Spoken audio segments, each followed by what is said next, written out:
chef d'état-major général a déjà fait un communiqué.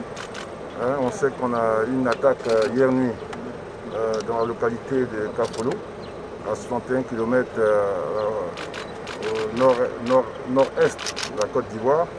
Et nous a signalé des blessés. Et immédiatement, on a déployé l'armée de l'air afin de ramener très rapidement nos blessés.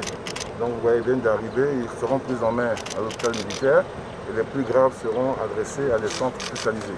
C'est une attaque terroriste, hein. Évidemment, quelle que soit sa nature, nous sommes en train de faire des enquêtes et les services d'investigation pourront préciser au bout de l'enquête la nature précise et l'origine de cette attaque. Immédiatement, il y a eu un renfort. Et nous sommes en plein ratissage. Et l'état-major, après, pourra faire le point et vous informer des détails. Écoutez, il n'y a pas de cause particulière, il n'y a pas mis de cause à une attaque terroriste. C'est s'aimer la terreur, c'est détruire des vies, c'est désorganiser des États, représailles ou pas. La seule réponse des États, c'est de faire face. Et nous nous organisons pour faire face. Et donc, pour nous, on avait des informations sur cette menace des narcotrafiquants et alliés aux terroristes pour avoir un accès à une zone portuaire. La Côte d'Ivoire était effectivement dans la zone de mire.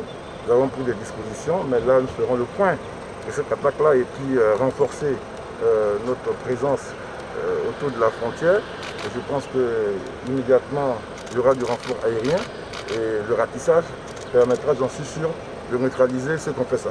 C'est un maillon difficile parce que c'est évidemment, vous savez, les forêts sont toujours très difficiles à surveiller. Donc l'opération conjointe avec le Burkina, justement, avait pour but d'évaluer les différentes menaces à l'intérieur de cette forêt et nous n'allons pas nous arrêter. Le plus important pour nous, c'est de protéger nos populations et protéger notre territoire. Nous avons un niveau d'organisation de nos forces qui nous permet de faire face. Et vous allez voir dans les jours qui viennent, la réponse sera à la mesure de cette attaque-là. Est-ce que le bilan de votre communiqué de ce matin a évolué entre-temps? Non, je ne crois pas. Pour le moment, on parle d'une dizaine de morts. Donc après l'arrivée, le point avec les services de santé, on pourra vous dire des choses plus précises.